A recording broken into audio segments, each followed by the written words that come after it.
Então, meus amigos, com muita alegria, temos aqui o nosso Dr. Luiz Carlos, que vai fazer o estudo da noite. Vamos envolvê-lo com as nossas melhores vibrações. Obrigado.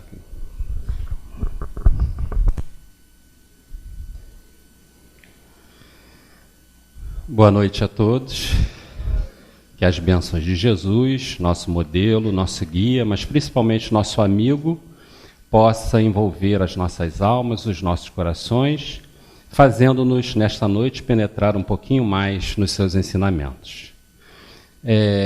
Aproveitando o mote, aproveitando o tema que já foi aqui, que eu peguei quando cheguei, e naturalmente o dia de ontem, não é? Em comemoração ao Dia das Mães e ao mês das Mães, nós trouxemos uma passagem do Evangelho que vai relatar uma solicitação muito pueril, muito simples de uma mãe em favor dos seus filhos, não é? Relembrando sempre que, segundo o Livro dos Espíritos, o amor maternal, não é? Que está na natureza, não apenas no reino hominal. No reino animal a gente já sente essa presença da abnegação, do desprendimento, da doação de todas as mães do campo animal em favor dos seus filhotes, né? Muitas das vezes sacrificando a própria vida em favor deles. Nós vamos ver no Livro dos Espíritos que o amor maternal é aquele que mais, pelo menos na nossa condição de prova e expiação, né? É aquele que mais se aproxima verdadeiramente do exemplo divinal, do amor divinal, né? Do amor divino incondicional em favor de todas as criaturas, né? E como o nosso irmão estava lembrando do Chico, eu me lembrei que numa inauguração de um presídio no interior de São Paulo, o Chico foi convidado, não é? E lá todas as autoridades da cidade, né, o prefeito, promotores, juízes, muita gente ligada à justiça, né?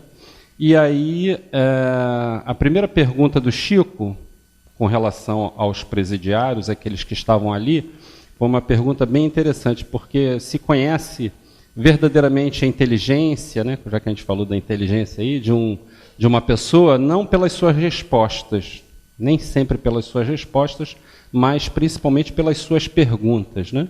E o grande exemplo é o próprio Kardec, né?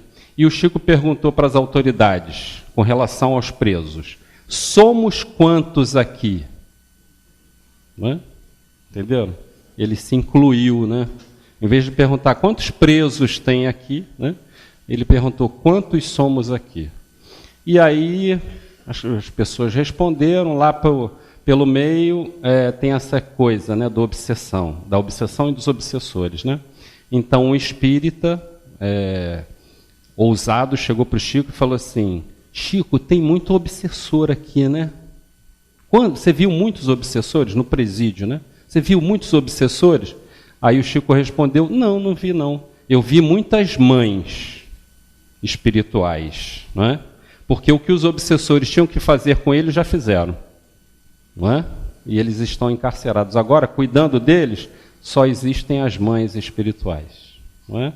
Demonstrando que esse laço, essa ligação, ela é absolutamente profunda e naturalmente espiritual também, né? Então, o caso que eu trouxe é um caso muito pitoresco que está no Evangelho de Mateus, capítulo 20, os versículos 20 a 28, que vai relatar assim. A gente vai repetir, depois a gente vai comentar. Então, aproximou-se dele a mãe dos filhos de Zebedeu, com os seus filhos, reverenciando e querendo pedir-lhe algo. Ele, porém, lhe disse: que queres, mulher? Ela lhe diz: dize que no teu reino estes meus 2 filhos se assentem, um à direita e outro à tua esquerda. Em resposta, Jesus lhe disse: não sabeis o que estáis pedindo. Podeis vós beber a taça que eu estou prestes a beber e ser batizados com o batismo com com que eu sou batizado? Eles, quer dizer, os 2 filhos, né, dessa mulher, disseram: podemos. A minha taça, disse Jesus, bebereis. Por outro lado, o assentar-se à minha direita ou à minha esquerda, não me cabe vô-lo conceder, mas é para quem está preparado pelo meu Pai. Então esse foi o diálogo, né? Mas houve uma repercussão, em especial com os outros apóstolos, né? Ouvindo isso, os outros 10 apóstolos, se indignaram com os 2 irmãos. Jesus, porém, convocando-os, disse: sabeis que os governantes dos gentios exercem domínio sobre eles, e os seus grandes exercem autoridade sobre eles. Não será assim entre vós. Mas quem quiser tornar-se o maior entre vós, será o vosso servidor. E quem quiser ser o primeiro entre vós, será o vosso servo, da mesma forma que o Filho do Homem não veio para ser servido, mas para servir e dar a sua vida em resgate de muitos. Ok? Então essa é a passagem evangélica do Evangelho de Mateus. E vejam, é uma solicitação relativamente simples, né? De uma mãe querendo, de certa forma, o melhor para os seus filhos. Ok? Nós não, pelas narrações evangélicas, nós não temos mais detalhes com relação a essa mulher, não sabemos nem o seu nome. Ok? E as circunstâncias foram muito restritas, né? Naturalmente, não se poderia esmiuçar muito. Mas, muitos séculos depois, né, nós recebemos essa obra maravilhosa chamada Boa Nova, que o grande escritor Humberto de Campos, né, membro da Academia Brasileira de Letras, depois de desencarnado, recolheu 30 casos, 30 historinhas no folclore espiritual, né, em detalhes, esmiuçando mais aquelas passagens que nós conhecemos, mas de maneira muito limitada dentro do Evangelho. E dentre desses capítulos, são 30 capítulos, 30 historinhas magistrais, nós temos a história dessa mulher. Não só dessa mulher, como dessa família, né? E, naturalmente, aí a gente vai conhecer as circunstâncias que envolveram esse diálogo, ok? Então, quais foram as circunstâncias? Esses 2 apóstolos, nós sabemos quem são, né? Os filhos de Zebedeu são João, o evangelista, e Tiago, ok? E na narrativa desse livro a gente vai saber que eles foram convocados, né, num dia depois da primeira exposição pública do Evangelho. No Evangelho a gente não sabe disso, mas no livro Boa Nova a gente vai saber que a primeira vez que Jesus falou publicamente do Evangelho, não é, foi nessa cidade de Cafarnaum, e no dia seguinte ele convocou João e Tiago, que eram, segundo a narrativa de Humberto de Campos, muito jovens. Muito jovens, não diz a idade, mas eles eram muito jovens. Eles ficaram empolgados, naturalmente, né, porque viram a apresentação de Jesus na noite anterior, ficaram tocados nas suas almas por aquelas palavras, não é? Naturalmente, nós que já conhecemos a reencarnação, sabemos que eles vieram programados para serem discípulos do Cristo, né? Estavam ali apenas esperando, como verdadeiras sementes que estão no solo, aguardando apenas as condições necessárias da chuva, do adubo, né, do sol, para que pudessem florescer, né? E quando eles tiveram contato com esse discurso da noite anterior, eles perceberam que ali estava iniciada a sua tarefa missionária, vamos dizer assim. E eles chegaram em casa muito empolgados, né? E contaram para essa mulher, para essa mãe, para a mãe deles, que nós vamos saber, no livro Boa Nova tinha um nome, Salomé. Né? No Evangelho a gente não sabe, mas no livro Boa Nova a gente vai saber que Salomé era a mãe deles. E quando eles contaram que foram convocados para trabalhar com Jesus, Ela, coitada, né? Não tinha noção ainda da tarefa evangélica do Cristo, né? Ela achou que Jesus era um enviado, tipo um embaixador de algum príncipe muito poderoso. Porque ele falava de reino o tempo inteiro, né? Então, naturalmente, ela confundiu. Achou que ele estava, de alguma maneira, implantando o reino desse príncipe ali na Palestina. Até porque os boatos da queda de Herodes, né, de uma revolução, eram muito grandes. Então ela interpretou assim: está se formando uma revolução, esse reino vai ser implantado aqui, nada mais justo porque os meus 2 filhinhos, né, maravilhosos, lindos, né, fortes e poderosos, um sente à direita e o outro à esquerda, já que ele vai convocar, né? Então é aquilo que hoje em dia a gente chama de pistolão, né? Ela quis fazer um QI, né? Chegar lá e indicar, ó, meus 2 filhinhos maravilhosos, já que você chamou, né? Você convocou, aí ela não queria só que trabalhasse, queria logo que sentassem um à direita e o outro à esquerda, né? Que fossem, vamos dizer assim, os embaixadores principais daquele reino, né? Então, naturalmente, quando Jesus começa a dizer carinhosamente, que ela não sabia o que ela estava pedindo, não é?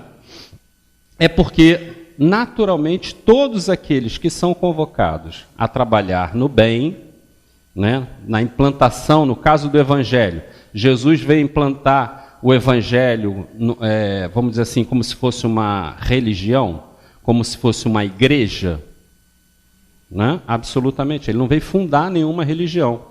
No diálogo de um capítulo também desse livro que ele tem com o sacerdote Haná, do templo de Jerusalém, né, do Sinédrio, ele vai dizer que a implantação do Evangelho é no coração do homem. O verdadeiro templo, aonde deve ser implantado, é no sentimento, é transformando o ser de dentro para fora, não é? Porque tem muita gente que frequenta um templo, né? Não aqui que está todo mundo transformado, né?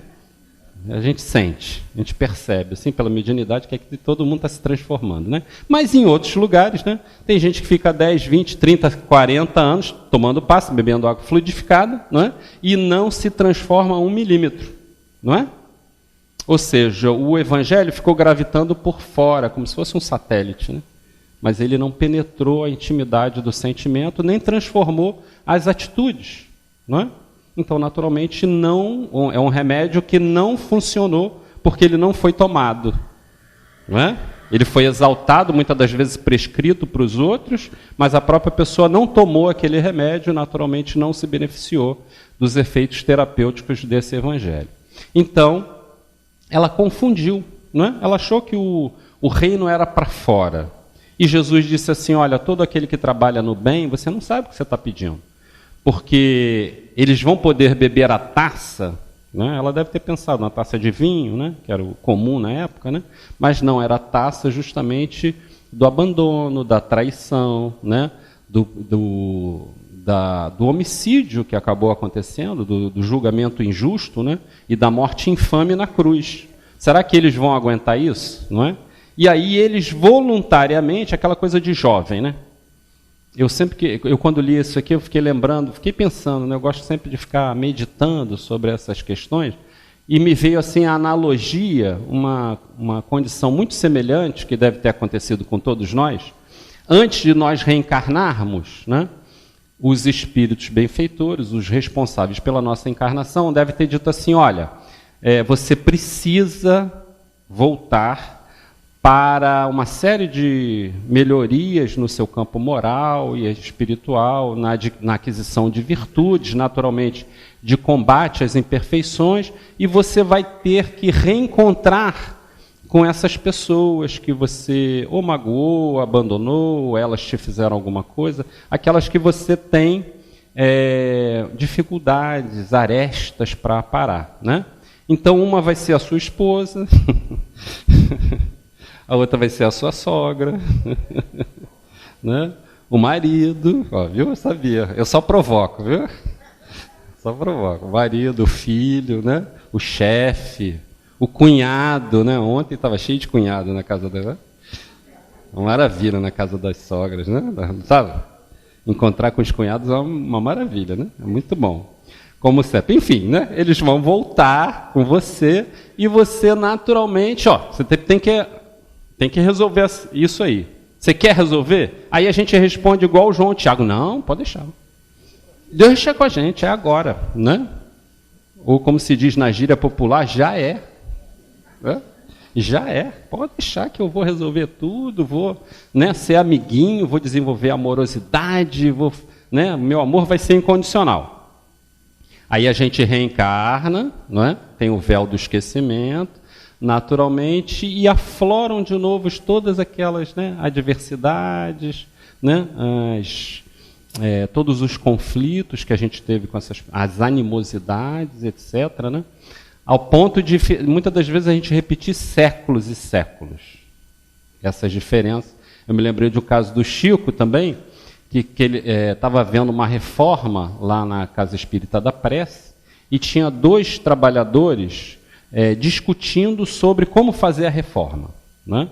Então, um achava que tinha que fazer de uma maneira, o outro dizia que não, muito pelo contrário, que aquilo ia ser pior, que ia ficar uma porcaria, e eles começaram a discutir, a coisa ficou bastante feia, eles já começaram a se exaltar e já estavam quase indo a vias de fato, quase iam brigar fisicamente, quando o Chico interveio e disse assim: olha, vocês sabem desde quando vocês estão brigando?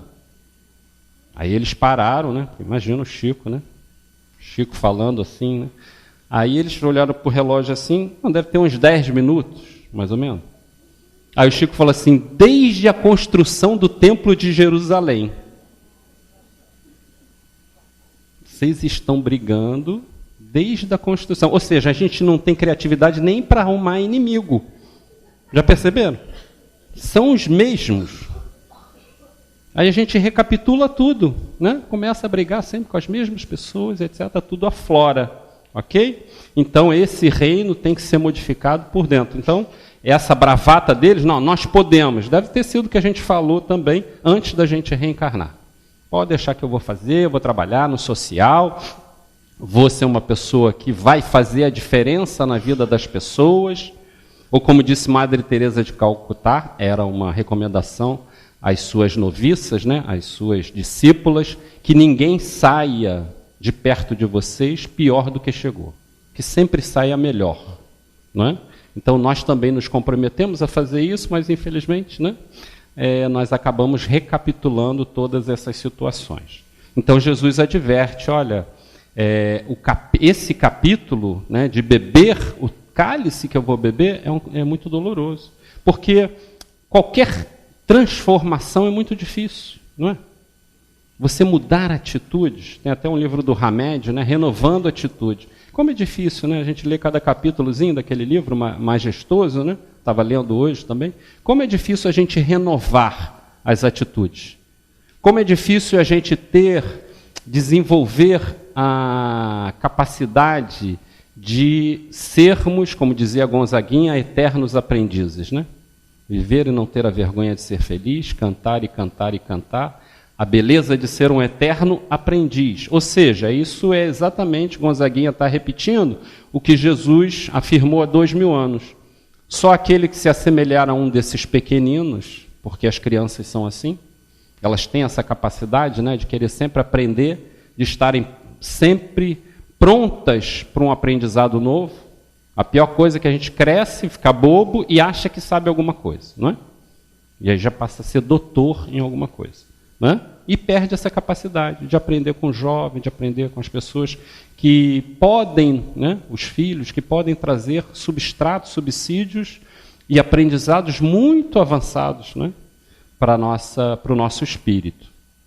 Então, naturalmente, vejam, essa mãe, ela faz uma solicitação sem saber que ela estava defronte do governador espiritual do planeta. Jesus rege os destinos, não apenas de nós, seres humanos, né, mas de todos os seres de todos os planos, né? Seja vegetal, seja mineral e outros que a gente nem conhece, né?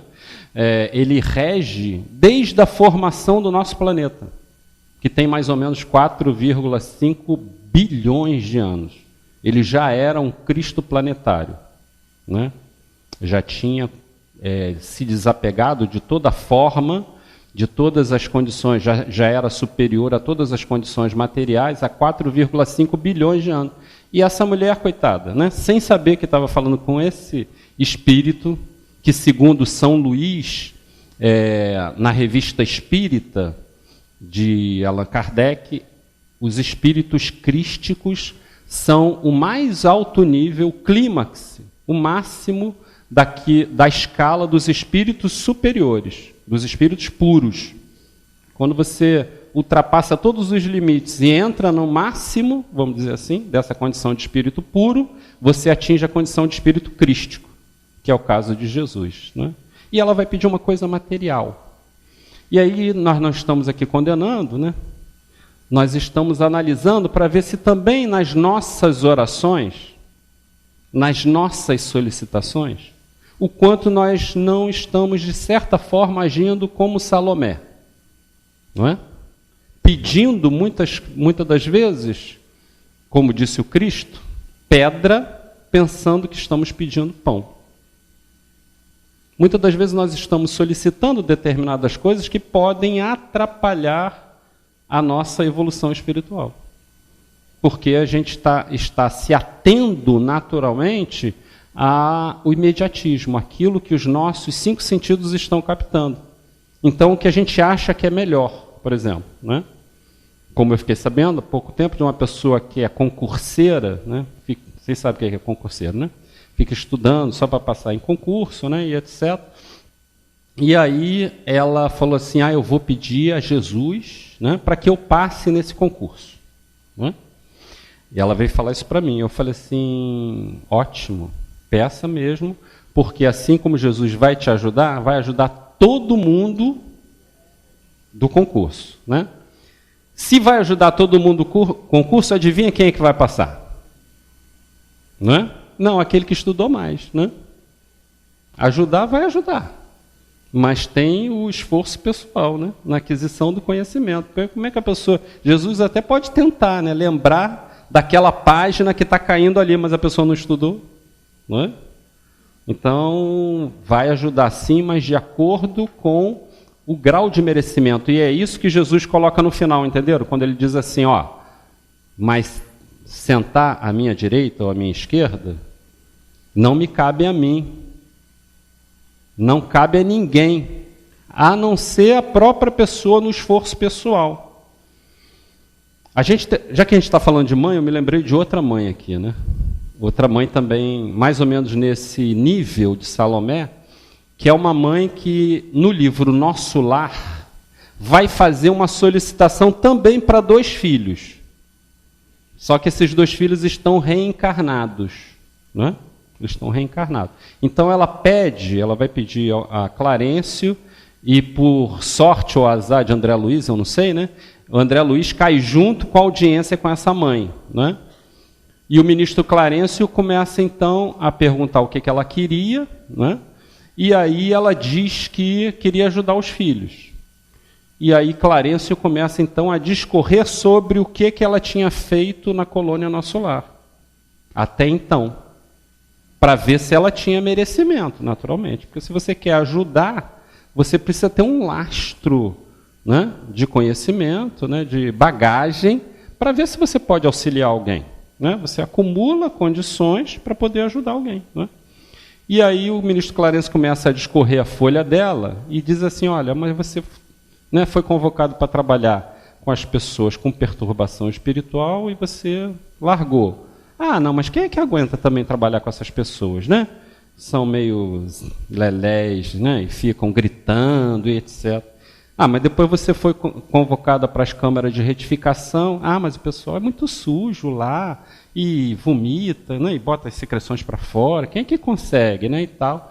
Enfim, mas depois você foi convocado para trabalhar com as crianças. Não, mas também criança, quem vai aguentar, né? E vai. Enfim, ela já estava há 6 anos na colônia Nosso Lar. 6 anos.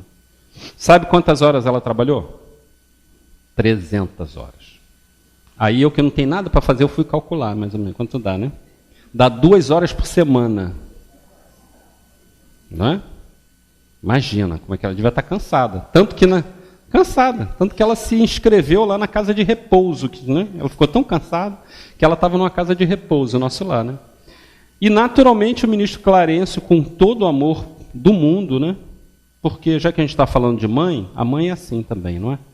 Ela diz não para a gente, mas esse não, ele vem, né, imbuído de uma amorosidade, porque sabe que esse não vai ser absolutamente necessário para a nossa educação, como diz o grande, né, e agora no plano espiritual, Isamitiba. Quem ama, educa. E educar é dizer sim, sim, já diz o Evangelho. Sim, sim, na hora certa. Não, não, também na hora certa. Então, Clarencio diz assim, ó, infelizmente, né, você não tem bagagem, não tem lastro para poder naturalmente fazer essa solicitação. Porque como você não ajudou aqui, você também não vai ter condição de ajudar lá. E aquele pedido é negado, não é? Mas com todo carinho ele diz assim, você volta para a instância de repouso, que você deve ter ficado cansado aqui, né, da entrevista, você volta lá e vê quem é a pessoa problema, porque ela estava dizendo que era o pessoal da Câmara de Retificação, que era a pessoa perturbada, era as crianças, a pessoa problema era ela mesma, né? Então ela precisava de como diz a questão 919, o autoconhecimento, né? É o caminho mais prático e eficaz da gente conseguir evoluir. No mesmo livro, tem o oposto dessa mulher. No mesmo livro, né? Que é a ministra veneranda. Vocês lembram, né? Ministra veneranda. Que recebeu uma comenda de Nosso Lar e vieram espíritos de colônias superiores, né, para fazer a homenagem a ela quando ela foi computado na sua ficha 1 milhão de bônus hora, ou seja, 1 milhão de horas trabalhadas em favor do bem coletivo. Não é que a gente não possa trabalhar em favor, né, da gente mesmo, mas em favor do bem coletivo, isso tem um peso muito grande. Né? Então, quando ela atinge 1 milhão de bônus hora, naturalmente, ela recebe. E o espírito é o contrário, né? A gente vê a grande diferença. Essa mulher, essa mãe, né, que fez a solicitação, ficou revoltada, chateada, né, arrogante e etc., orgulhosa. No caso da ministra veneranda, ela ficou envergonhada de receber aquela comenda, né, aquela homenagem, porque ela diz assim, mas o trabalho é de todo mundo. Todo mundo aqui na colônia Nosso Lar me ajuda. Então eu não mereço receber sozinha. Ela fica envergonhada de receber aquela homenagem. E nós vamos saber, olha a informação que tem no livro Nosso Lar, que apenas 2 espíritos da colônia visitavam com alguma frequência a Jesus, que é o governador espiritual do planeta. Uma dessas pessoas era o governador de Nosso Lar. Naturalmente, né, também pelo seu trabalho, mas para resolver problemas administrativos da própria colônia. E quem era o segundo espírito? Ministra veneranda. Não é? Então, o que vige, entenderam? Eu estou contando a história da ministra veneranda para dizer assim, quem vai sentar à direita ou à esquerda é quem fizer por merecer. É quem verdadeiramente trabalhar em favor do bem coletivo, porque em favor do bem próprio não é que a gente não possa. Mas o instrutor Sanzio, no livro Ação e Reação, ele dá uma definição muito interessante de bem e mal. Né? Porque às vezes a gente quer saber o que é o bem, o que é o mal. Né? Qual é a definição? E ele dá essa definição do livro Ação e Reação de André Luiz. Ele diz que quando a gente quer paz, harmonia, justiça, felicidade, tranquilidade, etc., etc., etc., apenas para a gente, e para os nossos, né, aqueles que nos cercam, isso é o mal. Olha só. Quando a gente quer tudo isso, mas só para a gente, isso é o mal. Aí eu me lembro de determinadas pessoas que dizem assim, não, eu acho que eu vou para o céu, né? Quando eu vou desencarnar, a pessoa que acredita em céu, ou quando é espírita, acho que eu vou para nosso lar, porque eu nunca fiz o mal para ninguém. Mas se também nunca fez o bem para ninguém, fez o mal, né?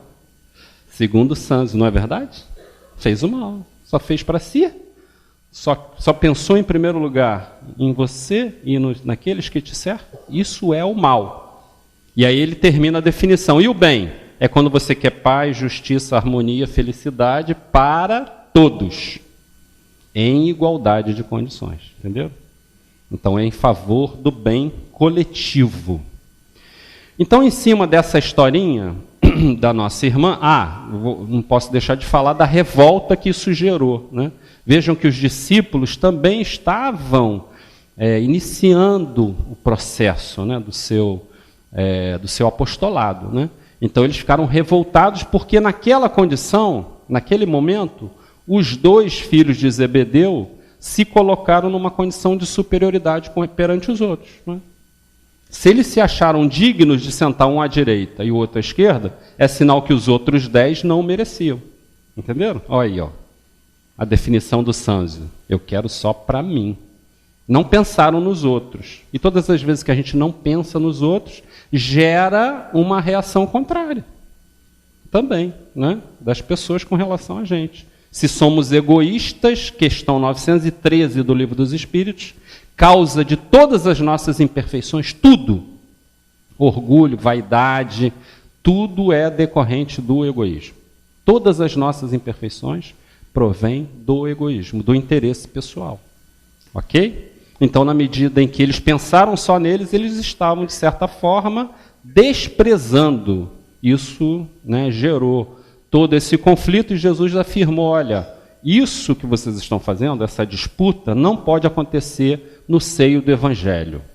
Não pode acontecer aqui entre vocês, meus discípulos, não pode acontecer na casa católica, né, no templo católico, espírita, né, protestante, em lugar nenhum. Essa disputa de cargo, de hierarquia, não pode. Porque é muito simples. Vai se reconhecer o maior no plano espiritual por ser aquele que mais serviu. É assim. Não adianta ter o título, não é, de presidente. No caso dele adianta, porque olha só, a gente sabe, né? Não foi à toa, né? Desde lá das pirâmides do Egito, desde o tempo do Egito, esse homem já está na direção, né? Desde as pirâmides, né? Então, é merecimento, né? Adquiriu a condição de estar aqui. Mas, tirando ele, né, essa coisa de ser dirigente, médium, orador, palestrante, né, não tem importância nenhuma. O que vai importar mesmo é cada um de acordo com o quê? As suas obras. As suas obras. É aquele que mais serviu. Então, por isso que gerou esse problema. Eu trouxe uma paginazinha falando dessa condição da gente pedir, né? Da gente fazer as nossas solicitações, porque o caso de Salomé tem que servir para a gente pensar assim, né? Como eu falei, o que nós estamos pedindo? Né? Será que nós estamos agindo como Salomé nas nossas orações? Por exemplo, começa o dia e a gente... Só um exemplo. Senhor, me livra de todas as tribulações, de todas as dificuldades, de todos os problemas, de todos os enigmas e de todas as provas. Ou seja, vai ser um dia perdido. Não é? Você pediu afastamento de tudo, que você está aqui para aprender. E a gente aprende aonde? Na dificuldade, porque fazer... Né, eu não sei se vocês acreditam nessa questão de signo, mas eu acredito um pouco, né? Então, eu sou Capricórnio, né? E o Capricórnio é rotineiro, é uma coisa horrorosa, né? Dorme sempre do mesmo lado, faz sempre o mesmo caminho, escova o dente do mesmo jeito, aperta a pasta de dente, é uma coisa horrorosa, né? É uma coisa horrível. Então, por conta disso, eu me esforço para tentar fazer as coisas diferentes, né?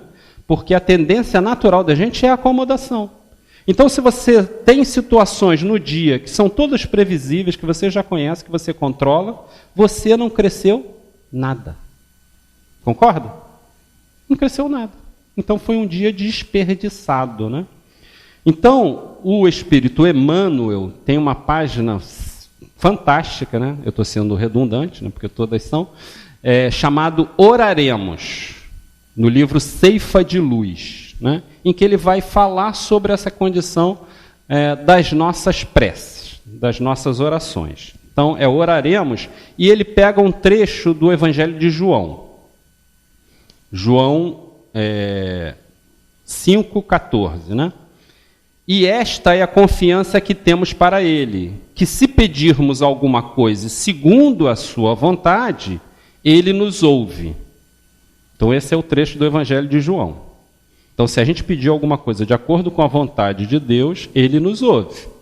E aí o Emmanuel vai fazer o seguinte comentário: exporemos em prece ao Senhor os nossos obstáculos, as nossas dificuldades, pedindo as providências que se nos façam necessárias, a paz e a execução dos encargos que a vida nos delegou. Entretanto, suplicaremos também a Ele nos ilumine o entendimento para que lhe saibamos receber dignamente as decisões. Vamos começar por aqui, né? Então a gente pode pedir o que a gente está pensando, o que a gente acha que é o melhor para aquele momento, mas colocando em primeiro lugar, né, a vontade de Deus, que, como vimos aqui na página, né, que foi aberta, estudando o Livro dos Espíritos, a inteligência suprema de todo do universo. Questão número 1 do Livro dos Espíritos, né? A inteligência, causa primária de todas as coisas. Ou seja, se é a inteligência suprema, é aquele que sabe tudo, inclusive as nossas necessidades, né? Eu recentemente soube de um garotinho, por isso que eu digo que a gente tem muita coisa para aprender com as crianças, com essa geração que está chegando, né? Que ele diz que nas preces dele, quando ele se dirige a Papai do Céu, ele diz assim: Papai do Céu, quero isso, isso, isso, isso. Mas se você tiver uma ideia diferente, eu aceito.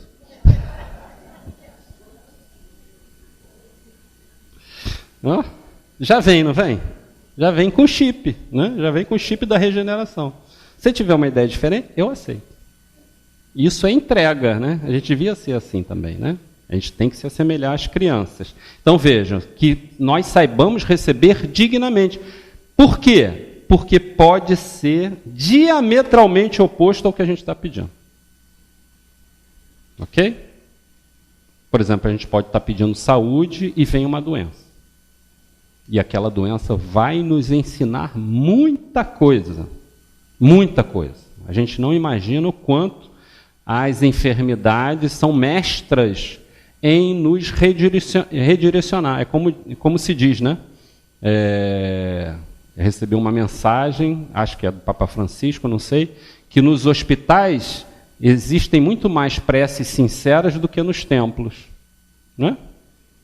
Porque através da dor, do sofrimento, o coração se abre com muito mais intensidade, né, à recepção das dádivas divinas. É um momento de reflexão, de meditação, né, em que nós deveríamos, pelo menos, buscar as causas. Porque teve um grande missionário no século passado, na verdade ele nasceu no século XIX, morreu no século XX, que é o doutor homeopata Eduard Bach. Né? Já ouviram falar, né? Dos florais de Bach, que trouxe para a humanidade os florais de Bach. Então ele tem um livrinho muito especial, Cura-te a ti mesmo, né? E ele diz exatamente isso, né? Que toda enfermidade é um conflito entre a mente e a alma. Olha que coisa interessante, né? Ah, mas não é a mesma coisa? Não é. A mente, ele quis colocar, é a personalidade atual do momento, né? É a que está aqui reencarnada. E a alma é aquela que sabe, que tem na sua intimidade o código divino. É a questão 621 do Livro dos Espíritos, onde estão as leis divinas na consciência. Consciência do corpo? Não, da alma. Tudo aquilo que é bom para a gente está arquivado na nossa consciência. Todas as vezes que a gente gera um conflito, ou seja, eu vim para desenvolver determinado caminho, determinada virtude, determinadas potencialidades. mas eu estou agindo ao contrário disso, eu crio um conflito entre a mente e a alma. E isso vai gerar uma doença. Vou dar alguns exemplos aqui, não fiquem chateados, é só exemplo, tá? Alguns exemplos, tá? Toda pessoa que tem muito baixa autoestima e falta de confiança em si mesmo, normalmente em algum momento da sua vida vai desenvolver problemas osteoarticulares, reumatismos. Não é para ficar chateado, é só para pensar. Não quer dizer que todo mundo que tem reumatismo, mas tem gente rindo de nervoso, eu já senti. Sentiram a gargalhada? Não foi uma gargalhada de alegria, eu senti, vocês captaram também? Ei, você sentiu? Porque quando a gente está nervoso, a gente ri também.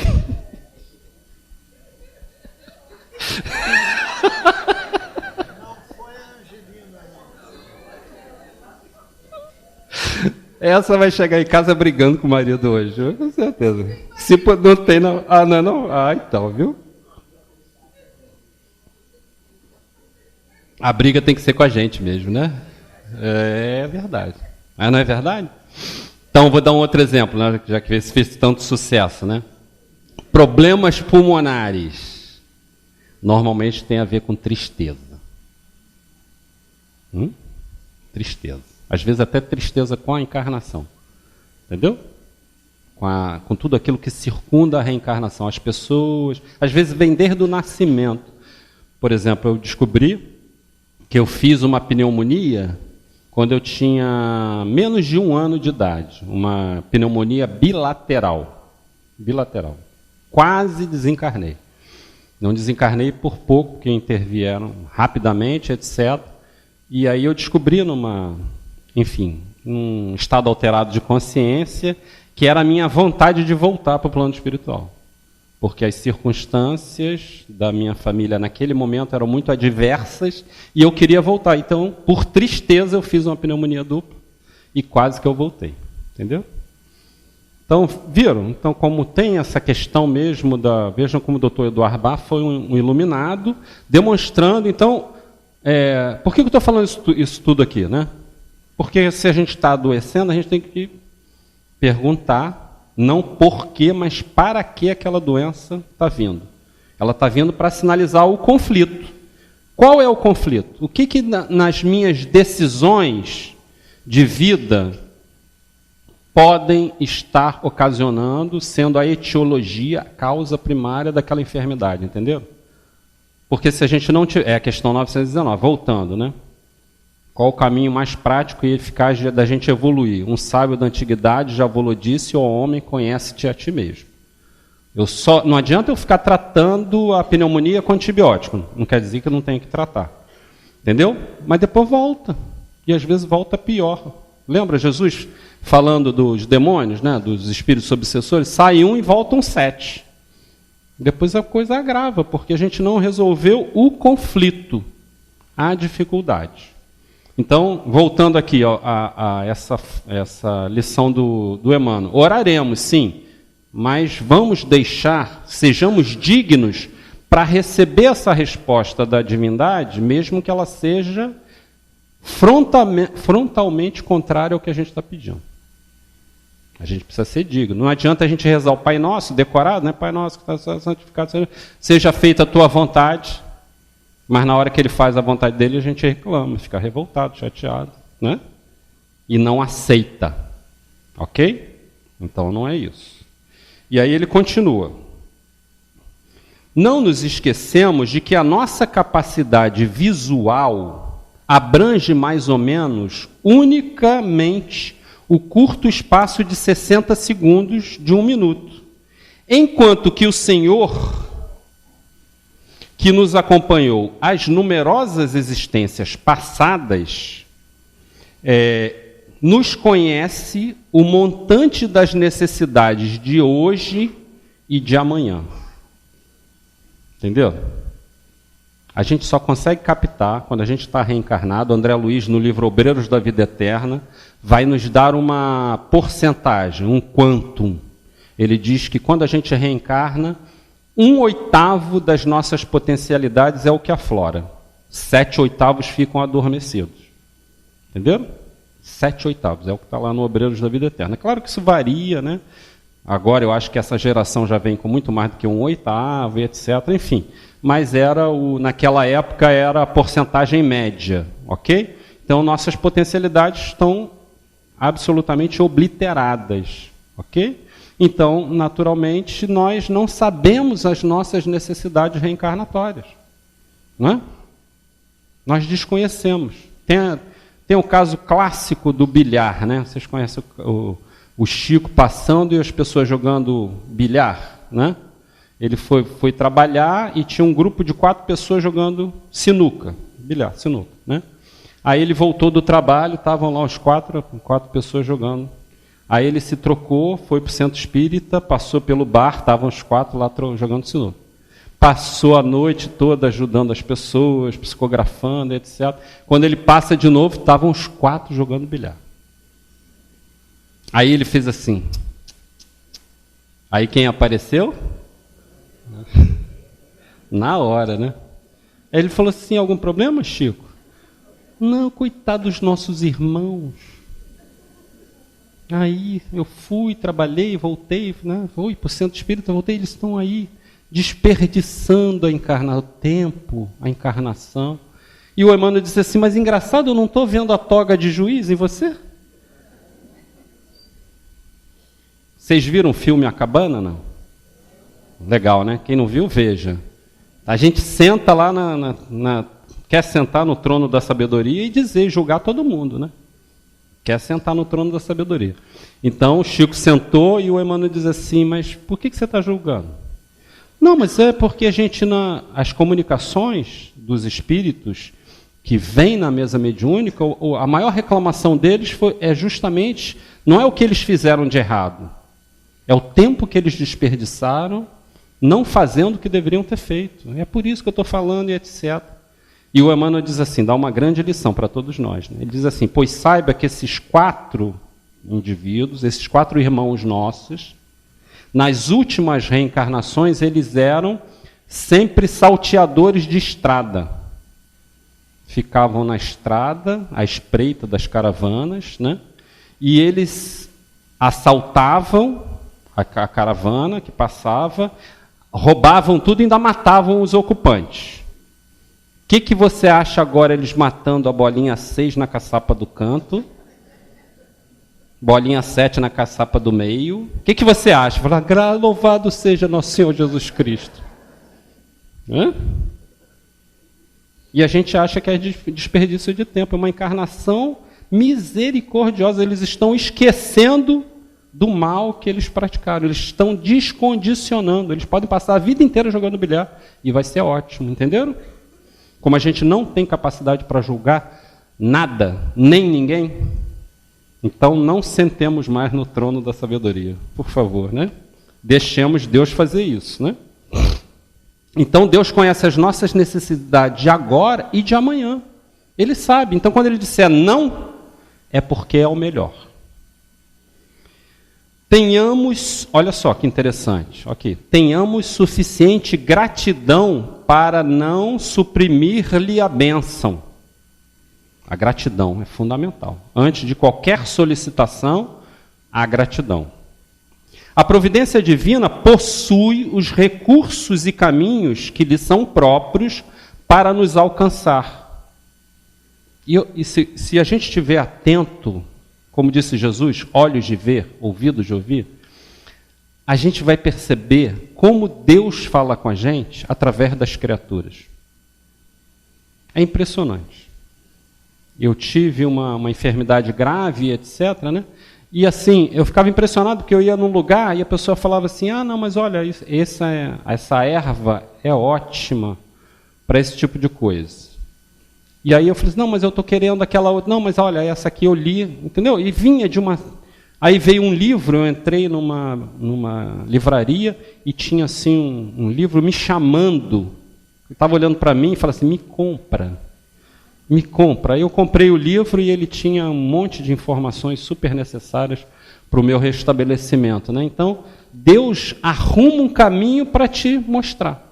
Mas a gente precisa estar atento. Vigilância. O que é vigilância? O que o vigilante faz, né? Vigilância, vigília, é estar acordado, desperto para o momento presente. Porque se você está o tempo todo pensando, né? Não, mas o que vai acontecer comigo amanhã? Mas aí eu vou morrer, essa doença vai me matar, e não sei o quê. Se você está envolvido por aquilo ali, naturalmente você não vai estar atento para observar que Deus fala às criaturas através das próprias criaturas. Ele te traz os recados. Entenderam? Então é essa a providência. Às vezes uma criança pode te trazer, né, uma informação. Por quê? Mas a gente sabe que não existe criança, né? Santo Agostinho um dia estava na praia. Santo Agostinho estava na praia querendo desvendar, tentar entender essa história de Deus ser três, né? Pai, o Filho, o Espírito Santo, né? Aquela enigma, né? Da Trindade, da Santíssima Trindade. Ele estava e ele viu uma criança na praia, né? Fazendo um buraquinho, fez um buraco na areia. Depois ela foi com as duas mãozinhas lá, pegou um pouquinho de água e trouxe para dentro do buraquinho. Aí depois ela voltou, pegou outra e botou mais, né? E aí Santo Agostinho falou assim, meu filho, o que você está fazendo? Eu vou pegar todo o mar e vou botar nesse buraquinho. Coisa pueril, né? Vou botar aqui. Aí ele deu uma risada, porque adulto sabe tudo, né? Ele deu uma risada, mas meu filho, você não está vendo que isso é impossível? E a criança, que não era uma criança, diz assim, tanto quanto você botar Deus na sua cabecinha. Né? Era provavelmente um espírito agênere que veio para dar o recado para ele. Não tenta botar Deus, que é o absoluto, na sua mente, que é limitada. Assim como eu também não vou conseguir botar o oceano aqui no buraquinho. Então, às vezes, uma criança, né, vem nos trazer essa... É Deus arrumando esse caminho, né?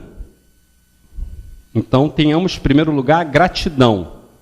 Quando encarnados no plano físico, se na posição de enfermos, costumamos implorar do céu a dádiva da saúde corpórea, na expectativa de obter um milagre, não é? Às vezes a gente está doente e quer um milagre.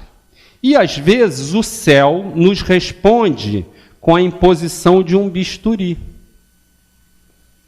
que nos rasgue as entranhas de maneira a reconstituir-nos o equilíbrio orgânico. Então a gente pede um milagre e vem um bisturi, que não deixa de ser um milagre, né?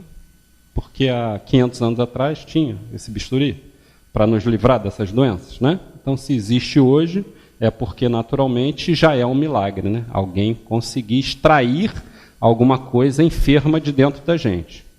Simbolicamente, aí ele faz uma comparação. Simbolicamente, ocorrem circunstâncias idênticas no quadro espiritual da nossa vida cotidiana. Rogamos a Deus a presença da felicidade. Não é o que a gente quer? Falar nisso, a felicidade é possível na Terra? Hein? É ou não é? É? Quem acha que é, levanta o braço. Pô, vocês são pessimistas, né? Questão 920 do Livro dos Espíritos. Hã? Fica de dever de casa. A felicidade é possível relativamente, né? Porque se você está feliz no aqui e agora, aceitando tudo que te acontece, você é feliz. Você não vai ter a felicidade do espírito puro, né, que já se desprendeu completamente da matéria. Como dizia o grande enviado de Jesus, é um dos ministros de Jesus, Buda, né? A gente vai saber dessa informação através de uma revista, de uma entrevista, melhor dizendo, né, do que o Chico deu para um pessoal da LBV, né? Então, o Emmanuel diz que Jesus tem alguns ministros, e ele cita 3, Sócrates, Zoroastro e Buda. São 3 ministros do Cristo, e, infelizmente, a pessoa que estava entrevistando não perguntou quais eram os outros, né? Mas, enfim. Então, Buda dizia que o apego é a causa do nosso sofrimento. Né? Todas as vezes que a gente está apegado a alguma coisa, a gente não vai ser feliz. Né? Porque, naturalmente, tudo, como diz, deixou a grande lição Maria de Nazaré, símbolo de todas as mães, né? Tudo passa, tudo é transitório. Então, se você ficar aferrado, apegado a alguma coisa, na medida que aquela coisa vai ser tirada, e vai ser tirada, não tem jeito, vai sair, vai embora ou vai cair. Acreditem ou não, mas eu já fui cabeludo, bem cabeludo. Eu olho para os meus retratos da juventude e digo, mas meu Deus, que scalp que fizeram comigo, né? Quanto merecimento eu tenho, né? Então, vai embora alguma coisa. A lei da gravidade não, a lei da gravidade não faz tudo cair? Menos a gengiva e o colesterol, né? A gengiva sobe, o colesterol também. O resto tudo cai. É uma coisa horrorosa a lei da gravidade, não é? Então você está apegado ao teu corpo físico, à tua beleza, e você vai embora. Não é? Vai embora. Então, você pode ser feliz com o que você tem, né? Hoje em dia eu olho no espelho e falo assim, tá bom, né? Mas não tem o que devia ter aí, né? Mas o que tem está muito bom, né? Está muito bom. Está dando conta do recado, então está ótimo. Então, como diz a questão 920, a felicidade relativa é condição sine qua non do espírito que está satisfeito com a sua vida, que não briga com as condições que lhe cercam, internas e externas. Então, essa felicidade é absolutamente possível. Rogamos a Deus a presença da felicidade em nossos dias, mas somos, via de regra, olha só o que Emmanuel fala, que coisa sensacional. Via de regra, nós somos portadores de certos defeitos que nos impediriam de acolher a felicidade, sem agravar as próprias dívidas. E Deus, em muitos casos, nos envia o espinho da provação, que nos faculte a experiência precisa para recebê-la, ou seja, a felicidade. É aquilo que Paulo de Tarso dizia, o espinho na carne, eu tenho um espinho na carne. Não é? Alguma coisa que não me deixa ser feliz completamente, não é? Mas que naturalmente me traz um referencial, me traz um balizamento para eu não me desviar do meu caminho. Às vezes a pessoa queria ter muito mais dinheiro, queria ter muito mais amigos, uma profissão completamente diferenciada, né? Gostaria de ter mais beleza, etc, etc. Mas, como diz Emmanuel, determinadas tendências, que ele chamou aqui de defeitos, né? Mais tendências, fariam com que, se a gente recebesse aquilo, o que ia acontecer? A gente ia naturalmente se desviar do nosso cronograma reencarnatório. Entenderam? Pela acomodação, porque a gente ia vaidosamente cultivar de novo o quê? A personalidade. Lembraram do Sanzio agora? Lembraram do Sanzio? Quando eu quero felicidade, harmonia, justiça, paz, alegria só para mim, isso é o mal. Então Deus restringe determinadas coisas. Entenderam? Não dá tudo que a gente aparentemente acha que é o melhor, mas com essa finalidade, para a gente se manter. Vejam o filho, né? O maior exemplo é o filho dele. Né? Vejam que Jesus, que é o Espírito Crístico, aquele que inclusive não tem essa necessidade que a gente tem. Ele não tem, as necessidades de resgate, de provas que nós temos. Mas vejam a trajetória dele. Quando ele foi entrar, agora a gente comemorou, né? De novo, o Domingo de Ramos, a entrada dele, né? Ele podia ter entrado num cavalo alazão, não podia? Podia ter, porque estava todo mundo idolatrando ele, etc. Ele faz questão de entrar montado num burrico. Num burrico. Para mostrar, olha, não é isso. Vocês estão entendendo a coisa errada. Não é a condição de hierarquia material que vai naturalmente trazer a felicidade, porque pelo contrário, vai afastar da vontade do Pai. Porque a única coisa que o Pai quer é que nós... Como é que nós seremos reconhecidos como discípulos de Jesus?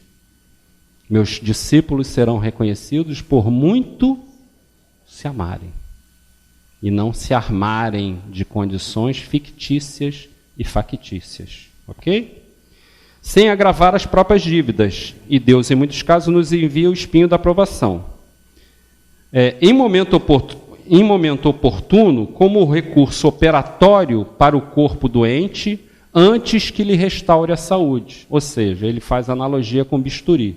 Então, muitas das vezes vem a prova, a dificuldade, para que depois, naturalmente, a gente, amadurecido pela experiência, não queira mais desejar o supérfluo. Porque eu falei aqui da questão 920, que trata da felicidade, mas na questão 922 do Livro dos Espíritos tem uma receita de felicidade. Né? Porque Kardec pergunta, é possível ser feliz num planeta de prova e expiação? É. Mas como? Mais ou menos assim que ele pergunta na 922. Tem uma estratégia, um cronograma? E a resposta é, tem. Da parte material, a posse do necessário. Por isso que ele fala aqui da gratidão. Porque se a gente tem o necessário, a gente tinha que agradecer todo dia, né? A gente tem um pão nosso de cada dia. Aliás, o Dr. Bezerra uma vez se manifestou lá na AME, né? AME Brasil, Associação Médica Espírita, né? E ele diz que os médicos, né, etc., não estavam nem na fase do pão, já estavam na fase do croissant, brioche, da geleia, estavam pedindo, né? Já estavam muito aquém, mas, né, esquecendo o pãozinho nosso de cada dia. Então, da parte material, se a gente tem a posse do necessário, e a gente só precisa do necessário, por que a gente acumula tanto? Né? Depois acumula no corpo, vai aumentar o colesterol, triglicerídeo, glicose. Né? São os excessos de toda a ordem, ok? Posse do necessário. E da parte moral? A consciência tranquila, e a gente só vai ter consciência tranquila praticando o bem. Bem para quem? Para todos. Não só para a gente também, mas o bem para todos. Consciência tranquila e fé no futuro, olha só. Porque se a gente está atormentado, revoltado, indignado com o presente que a gente tem, como é que a gente vai ter fé no futuro? Se a gente não aceita nem o presente. Então essa é a receita de felicidade que os Espíritos nos trazem na questão 922. E aí termina o Emmanuel, a gente vai terminar também com essa frase, com essa parte aqui. Oraremos sim, no entanto, é imperioso em matéria de petição rogar isso ou aquilo ao Senhor, sempre de acordo com a sua vontade. Porque a vontade do Senhor inclui, invariavelmente, a harmonia e a felicidade em nossa vida. Então vejam, Emmanuel sintetizou de uma maneira belíssima, mas nós vamos terminar relembrando aquela criança. Senhor, eu quero isso, aquilo e aquilo outro. Mas se o Senhor tiver uma ideia diferente, nós aceitamos. Muito obrigado.